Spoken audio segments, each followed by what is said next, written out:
चंद्र Prabha media service news Netherland में आप सभी का हार्दिक अभिनंदन है और आपका स्वागत है।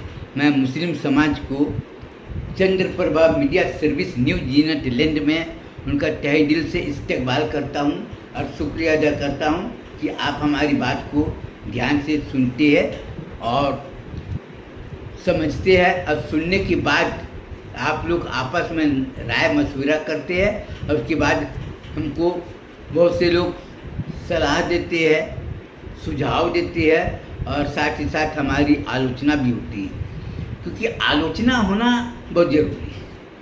अगर आलोचना नहीं होगा, कोई आदमी अगर हमारी आलोचना नहीं करेगा मैं सीधा काम नहीं कर सकता। तो मुस्लिम समाज के बहुत से लोगों ने हमसे ये पूछा है कि मौलाना मोहम्मद अजीज बख्श साहब जी, आप ये बताइए कि आप हज़रत आमिना इस्लामिया मदरसा चलाते हैं और जामिया मिलिया रहीमिया इस्लामिया आप चलाते हैं, जो कि तबलीगी जमात का है। तो बच्चे पढ़ते हैं, ये सब अच्छी बात है। और आप मदरसा चलाने के लिए तिजारत का रास्ता अपना है, हलाल की रोजी रोटी कमाते, ये भी बहुत अच्छी बात है। आपने तिजारत को मजबूत करने के लिए आपने जो रास्ता अपनाया है कि बॉन्ड निकाला जाए 1,000 रुपया, 5,000 रुपया, 10,000 रुपया का, और साल में जो भी मुनाफा हो तो 50% मुनाफा मदरसे को दिया जाए, 40% मुनाफा जो पूंजी लगाए जिन्होंने बॉन्ड खरीदे उसको दिया जाए, 10% कारोबार में लगाया जाए। ये भी अच्छी बात है। आप अपने मस्जिद में जो इमाम साहब है उसको 30,000 रुपया देने का आप जो योजना बनाए और हर महीना 30,000 रुपया देते हैं, मौजन साहब को 20,000 रुपया देते हैं, ये भी बहुत अच्छी बात है। लेकिन सबसे बड़ी बात ये है कि आप ये बोलते हैं कि तबलीगी जमात जो मोहम्मदी यूथ काउंसिल ऑफ इंडिया है उसको जन्म देने वाला, और तबलीगी जमात के ये जो संस्था है ना, और हज़रत आमिना इस्लामिया मदरसा ग्रुप भी जो तबलीगी जमात का, इसको जन्म देने वाला भगवान शिव शंकर भोलेनाथ है। ये हमारे समझ में नहीं आता। बात बिल्कुल ठीक बताया, क्योंकि समझ में किसी को आएगा नहीं। आपको अगर कोई भी बात अगर समझना है तो नीचे तक जाना होगा, तभी आपको समझ में आएगा। सबसे पहले आप ये देखिए चिरमिरी की स्थिति क्या थी। सुन्नी जमात, तबलीगी जमात, और दोनों के दोनों हरामखोर। अगर कोई बोले कि मैं ईमान की बात करता हूँ तो थोड़ा अच्छा लगता। हरामखोर किसको बोलते हैं? जो आदमी ब्याज में पैसा चलाए, जो आदमी दारू बेचे, जो आदमी इधर उधर करे, जो आदमी झूठ मक्कारी करे, और जो दूसरे की संपत्ति को हड़प कर ले, उसको क्या बोलेंगे? हरामखोर बोलेंगे। वैसे तो शैतान भी बोलो तो कोई हर्ज की बात नहीं है। अब मौलाना लोगों को बोलो तो डर के मारे चुप रहते हैं। क्यों? क्योंकि अगर हम उसके खिलाफ कुछ बोलते हैं तो मस्जिद से भगा देगा। यानी मस्जिद में इमामत करने के लिए वो कुछ भी करे चलता, लेकिन सच बात नहीं। हाँ, जुमे के दिन बयान करेगा अल्लाह के सहाबी हुजूर सल्लल्लाहु अलैहि वसल्लम के सहाबी ऐसे थे, और जब ईद मिलादुन्नबी होती है तो ऐसे ऐसे करते हैं, और ईद मिलादुन्नबी में लोग बड़े बड़े बातें हंसते, जैसे मुहर्रम महीने में, वैसे तबलीगी जमात वाले जमात में जाते हैं, घूमते फिरते, सब यही है। बड़े बड़े जलसे भी करते, इज्तिमा करते हैं, और बड़े बड़े लोग दूर दूर से आते हैं, बोलते हैं ये इज्तिमा करते, बहुत अच्छी अच्छी बात बताएंगे। आप इज्तिमा में जाओ, जमात में जाओ, तो ऐसी ऐसी बात करेंगे कि आप सपनों में सोच नहीं सकते। आप ये बोलेंगे तो बहुत अच्छा बात बोल रहा है, बहुत अच्छी बातें बता रहे हैं, लेकिन उसके कारनामे देखो। जमात में आने के बाद में वही झूठ बेईमानी, धोखाधड़ी। मेरे को क्या बोलते हैं? अरे जो हज़रत आमिना इस्लामिया मदरसा जो कायम किया है ना अजूबा भाई, वो कौन है? वो मुस्लिम है क्या? वो तो मुस्लिम ही नहीं। अरे हमको अपना ढिंडोरा नहीं पीटना ना। मैं मुस्लिम हूँ कि नहीं, अपनी क्या करना। अरे तुमको मेरी बात सुनना सुनो, नहीं सुनना मत सुनो। बहुत से लोग मेरी बात नहीं सुनते, तो हम तो नहीं जाते उसको अपनी बात सुनाने की। हमको अपना मदरसा चलाना है ना, हम एक ही बात जानते हैं, मदरसे में पढ़ाने वाले मुदर्रिस को अच्छी तनख्वाह दो, उसके दिमाग में कोई टेंशन ना हो, और जो गांव के बच्चे हैं उसको एक ही बात बोलो, कुरान शरीफ पढ़ो, तुमको 5,000 रुपया मिलेगा, हाफिज बनोगे 10,000 रुपया मिलेगा, सीधी सी बात। तुमको पैसा चाहिए, तुमको पढ़ो, और उसके बाद में तुमको नौकरी चाहिए, तो हमारे मदरसे का जो विधान बना हुआ है उसका पूरी तरह से तुम पालन करो। अभी हमारे मदरसे में पढ़ के बहुत से लोग मारवाड़ियों के यहाँ चले गए, काम कर रहे हैं, और काम भी कर रहे हैं, इज्जत भी मिल रही है, और खाना कपड़ा भी मिलता है। रमज़ान महीने में उसको अलग से उपहार भी दिया जाता है कि अपने बीबी बाल बच्चों के लिए कपड़ा वगैरह सब बना लेना, ये सब करना।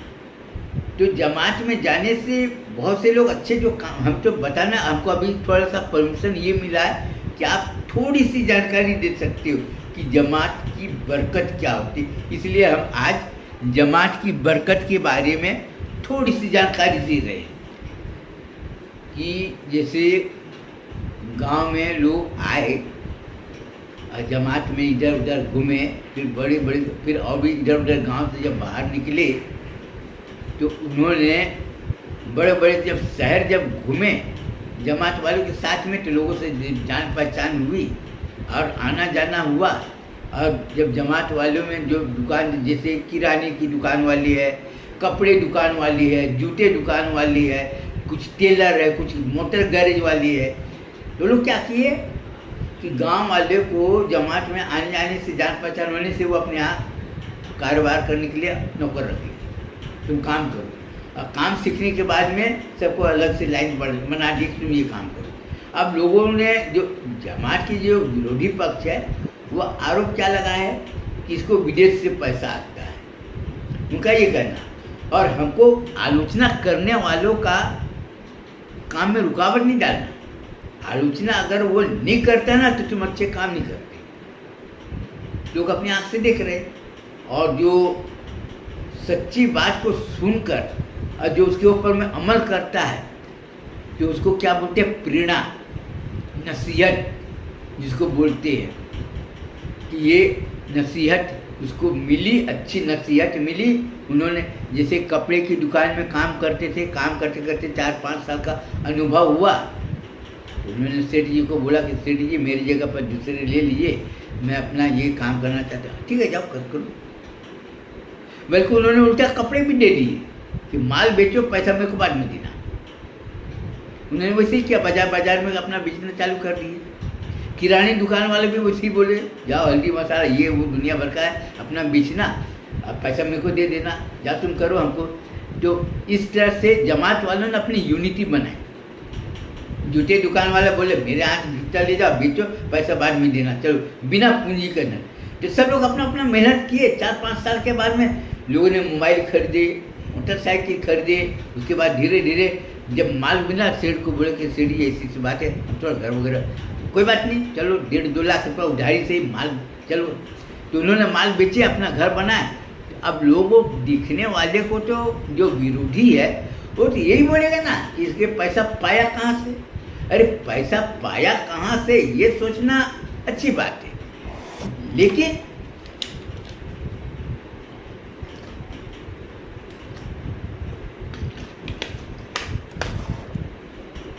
पैसा आया कहाँ से ये जानना तुम्हारा काम है। तुम उसके साथ में रहो, तुमको समझ में आएगा। अब जमात वाले उसकी मदद क्यों कर रहे हैं? क्या उसकी कोई रिश्तेदारी नहीं, वो अपने जमात वालों को मजबूत करना चाहते हैं, एक अपना व्यापार को मजबूती प्रदान करना चाहते हैं। भाई उसको क्या है, भाई वो आज एक जूता दुकान वाले ने 100 लोगों को 10-10 हज़ार रुपये का माल दिया। कितना दिया? 10 लाख रुपये का। अरे 10 लाख रुपये जब मार्केट में छोड़ा तो महीने में कुछ तो आमदनी होती हुई है। और जो उधारी माल लेकर गया, जो बिना पूंजी का माल लिया, माल बनाया, वो भी अपना बना लिया। बोला भाई हम तो जमात में गए, ये है अब तो सब दे खराब हो जाएगा वापस कर देना, गारंटी के साथ में। 6 महीने की गारंटी, कोई बोलते 1 साल की गारंटी। अब जो माल ले जाता है तो वापस अब क्या करेगा भाई, जूता तो जूता, कौन वापस करने जाएगा। ये लो मेरे तरफ से चाय पानी पिलाए, ये सब है। अब उसमें क्या है कि आदमी लोग समझदारी दिखाती है भाई, सामने वाला देता है जूता अच्छा देता है, कोई भी दुकानदार हो खराब माल देगा क्या। हर दुकानदार अपना ग्राहक बनाना चाहता है, ये बात लोगों को बताए भाई, मैं अपने ग्राहक को तोड़ूंगा क्या, खराब हो गया कोई बात नहीं, हमारा काम था हो गया, जाने दो दूसरा ले लो। लेकिन सामने वाला अपनी समझदारी दिखाता है, क्योंकि वो अच्छे खानदान का ना। मान लो किसी से ये लिया दिया सब है तो उससे कोई इस तरह से, अब किरानी दुकान वाले माल दिया, माल लाया बेचा, सब हर हफ्ते पैसे उसको दे देता रहा, लेता रहा देता रहा। अब दिन पड़ते, अब क्या है कि आप अपने से सोचो कि कोई आदमी अगर 10,000 रुपया का माल लिया और साल भर में अच्छा लेन देन किया, तो कोई दुकानदार क्या चाहेगा कि अरे 20-25 हज़ार का लगता है ले जाएगा, दीदी जब लेना देना कम ज़्यादा होते रहते सब दे देता है तो हो जाता है। अभी कई लोग बता रहे हैं कि किसी के ऊपर में 1.5 लाख 2 लाख रुपया बाकी है ना, लेकिन हर जगह लेता देता है, अब वो पूरा निपटा देता है। क्यों? क्योंकि एक दुकानदार जब एक से लेता है वो और मार्केट में पूरा माल को फैलाना चाहता है। अब वो उसी में अपने भतीजे को लगा दिया, अपने भांजे को लगा दिया, अपने साली के लड़के को लगा दिया कि तू भी माल बेच, तो उसका कारोबार तो और फैल गया ना। अगर 1.5 लाख 2 लाख रुपया बाकी अगर है 4 साल की अंतराल में, तो उसका क्या है, वो तो खुद ही बोलता जाने दो, अल्लाह मालिक देगा। लेकिन उसमें बेईमानी की नीयत नहीं होने की वजह से लोग उसको माल दे रहे हैं और सब धीरे धीरे पूछता।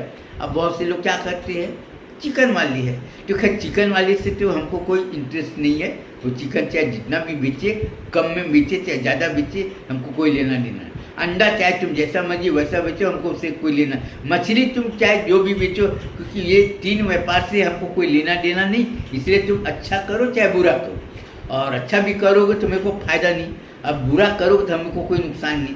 हमको ये बताओ कि तुम चिकन बेच कर करोड़ों रुपया कमाओ, मेरे को क्या फ़ायदा, कोई लेना देना नहीं, कोई मतलब ही नहीं। क्योंकि हमारे ससुर ने पहले बोले कि 3 चीज़ नहीं करना, बाकी तुम जो मर्जी वो करो। और औरतों में जब जमात की जब बात होती है, जब जमात वाले जब औरतों के लिए भी जब बात करते, औरतों को ऐसा ऐसा करना चाहिए, अपने बाल बच्चों को ऐसा तरतीब ऐसा बताते हैं, तो औरतें लोग भी अपने, कौन ऐसा औरत होगा जो अपने बच्चे को कुरान शरीफ पढ़ाना नहीं चाहेगी? कौन ऐसा औरत होगा जो अपने बच्चे को बोलेगी कि नमाज ना पढ़े? हर औरत चाहेगी ना कि मेरा बेटा 5 वक्त नमाजी बने, 5 वक्त नमाज पढ़े, मेरा बेटा कुरान शरीफ पूरा मुकम्मल बने, हाफिज बने, मौलाना बने। कितने लोग चाहते ना, और अच्छे लोग चाहते, ये करता है वो करता। तो क्या हुआ कि जमात की बरकत ऐसी हुई, एक तो बिना पूंजी का धंधा, दूसरा लोगों में मदद करने की भावना। तो क्या हुआ कि आज 20 साल में जो रोड छाप थे वो सब करोड़पति बन गए। मोबाइल सबको दिखाई दे रहा है, 4 व्हीलर सबको दिखाई दे रहा है। किराने वाले ने माल बेचने के लिए उन्होंने अपना ट्रक खरीद लिया, माल लाओ इधर उधर बेचो करो। जूते वाले ने वो भी ट्रक खरीद लिया, माल लाओ बेचो इधर उधर। ट्रांसपोर्ट वाले, ट्रांसपोर्ट के साथ में भी कई लोग सीखे, ट्रांसपोर्ट की लाइन में घुस गए। गैरेज वाले ने भी अपना अपना सबको सिखाए कि चलो भाई तुम भी अपने अपने लाइन में लग जाओ। तो इससे क्या हुआ कि आज हजारों लोगों की ज़िंदगी बनी, जमात वालों ने लोगों की ज़िंदगी बनाई।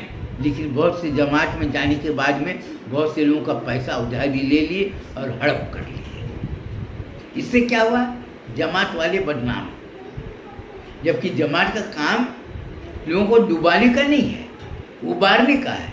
लेकिन बहुत से लोग मतलबी है, माल ले लिए, बोले मेरे घर में ऐसे बीमारी हो गई, ये हो गई वो, जबकि खा फिर अभी ये कोई भी आदमी सोचेगा कि किराने की दुकान तुमने खोली, किराना माल ला रहा है, तुम बेच रहे हो, तुम्हारे घर में औरत बीमार है, ये बीमार है, तो तू अपना घर कहाँ से बनाया? ये तुम लोगों को दिखाई दे रहा है ना। तू गाड़ी कहाँ से खरीदा? तुम्हारे कारोबार में गिरावट आए ना, घाटा हुआ ना, तूने मोबाइल 4 मोबाइल कहाँ से खरीदे 30 हज़ार की? तो सबको दिखाई दे रहा है ना। तो जब तुम किसी के साथ में तुम दगा करोगे तो आदमी भी दगा करेगा। हालांकि भले जमात वाला थोड़ा बदनाम, लेकिन उसमें बहुत से जमात वालों ने अपने जो ईमानदारी है उसको बरकरार रखा है। ईमान के साथ में, अपने सिद्धांत के साथ में उन्होंने समझौता नहीं किया। उसका नतीजा ये निकला, कई लोग जाकर देखो काले वोट जैसे है, लेकिन उसको कई लोग लड़की अच्छी दिए, नहीं जमात का साथी है, नमाज पढ़ता है, ये क्यों दिए? दिखने में तो जाकर देखो काला भैंसा जैसे दिखाई दे रहा है, दिखाई दे रहा है काला भैंसा, लेकिन लड़की उसको अच्छी इसलिए दिए वो ईमान वाला है, 5 वक्त नमाज पढ़ता है, और वो कारोबार जो करता है उसमें पूरी की पूरी तरह से ईमानदारी दिखाई दे रहा है। सबको मेहनत की कमाई से अपना घर वगैरह सब बनाया, इसलिए हर आदमी चाहता है मेरी बेटी सुखी रहे। वो जो जमात में जो रहते हैं, जो जमात में जो काम करते हैं, जो जमात के साथी लोग हैं, वो क्या चाहते हैं? मेरी बेटी सुखी रहे। वो ये नहीं चाहता कि मेरे को अच्छा खूबसूरत दामाद मिले, ये नहीं चाहता, बल्कि मेरा दामाद ईमान वाला मिले, उसका सोच ये है। तो अब लोग क्या बोलते हैं? अब किसी को अच्छे ससुराल मिले। अब जमात वालों की थोड़ा सा मैं बुराई इसलिए करना चाहता हूँ, वो बोलते हैं देवर मौत, चूतिए की औलाद नहीं तो देवर कहाँ से मौत रहेगा? तुम तो भाई भाई में तुम लड़ाई कराना चाहते, पर्दे करो ना, हम कहाँ मना करते, पर्दे मत करो, पर्दे करो, अच्छी तालीम हासिल करो, लेकिन तुम ये बोलोगे। अब दूसरी बात क्या है, जमात वालों की बुराई मैं थोड़ा सा इसलिए कर रहा हूँ, मामू की लड़की से शादी कर रहे, चाचा की लड़की से शादी कर रहे, खाला की बेटी से शादी कर रहे, इधर और उसको क्या बोलती है, फुआ, फुआ की बेटी से शादी कर रहे। अब सारी चूतिए लोग क्या है, मामा की बेटी अच्छी पढ़ी लिखी, अब अपनी बेटी अच्छी है पढ़ी लिखी, किसको दे रहे हैं? साला अनपढ़ गंवार को दे रहे हैं। अरे तुमको अपनी बेटी अच्छी पढ़ाई लिखाई की, तो तुमको लड़का नहीं मिलता तो कोई बात नहीं कि भाई लड़का नहीं मिल रहा है तो क्या करे, जो मिलता है दे देती हूँ। चल अच्छे खानदान के लड़के को तुम दो ना, अपने भतीजे को काय को दे रहे, अपने बहन के लड़के को काय को दे रहा है? पढ़ा लिखा गंवार कुछ नहीं, गोटी खेलने वाला, जुआ खेलने वाला, आवारा घूमने वाला, उसको काय को दे रहे हैं? तो गलती तो तुम्हारी है। एक तो जमात में बोलते हो अच्छे काम करना चाहिए, ये करना चाहिए, और अपनी बेटी को तुम उसको दे रहे हो, वो कूड़े कबाड़ी करने वाला, और क्या बोलते हो उसको, जैसे भंगार वगैरह जो होता है ना, उसको देने वाला, ट्रक का जो ड्राइवर है उसको देने वाला, अब जो छोटे हैं उसको दे। तुमको बड़े घर में रिश्ते नहीं मिलते तो तुम दो, बड़े घर में तुमको जब रिश्ते मिल रहे तो तुम क्या सोचते हैं? अपने रिश्तेदारों में देंगे तो मेरी बेटी, और जब अपने रिश्तेदारों में दूंगे, जब बेटी सुखी रहेगी तो तारा काय को हो रहा है? घर घर में सास बहू में लड़ाई क्यों हो रही फिर, ये तो बता मेरे को। जो जमात वाले एक तरफ अच्छे काम कर रहे तो दूसरे तरफ उसकी ये बुराई है, और ये बुराई सुनने को तैयार नहीं। और क्या बोलते हैं कि चिरी मिरी वाला मौलाना जो अजवा भाई है, जो मोहम्मद अजीज बख्श मिश्रा जी है, वो तो मुस्लिम ही नहीं है, वो अनसेंट वक्त है, तो उससे हमको कोई लेना देना नहीं है। हमने जो हमको बयान करना था, लेकिन जमात की बरकत में बहुत से लोगों ने अपनी ज़िंदगी बना लिया। ज़िंदगी कैसे बनाया? अपनी मेहनत से बनाया। ज़िंदगी उसकी अच्छी कैसे बनी? अपने ईमानदारी से बनी। उसकी ज़िंदगी कैसे बनी?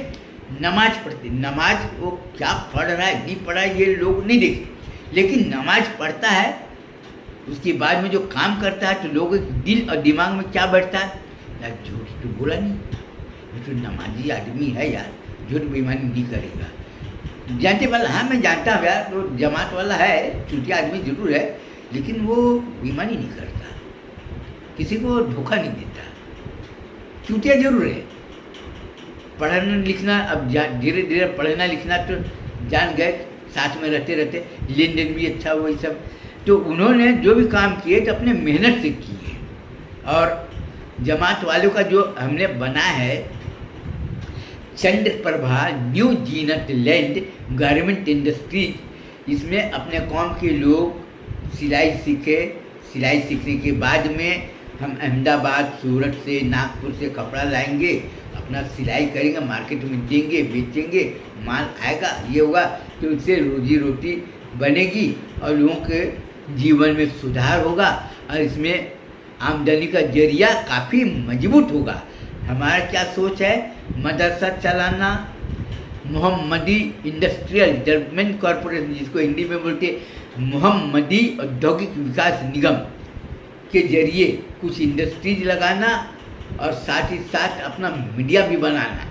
मीडिया होना भी बहुत ज़रूरी है। तो ये सब अपना काम करना, और ये काम तभी हो सकता है जब जमात वाले अच्छे काम करने के साथ साथ में उसकी अच्छे सोच और अच्छे विचार आना चाहिए।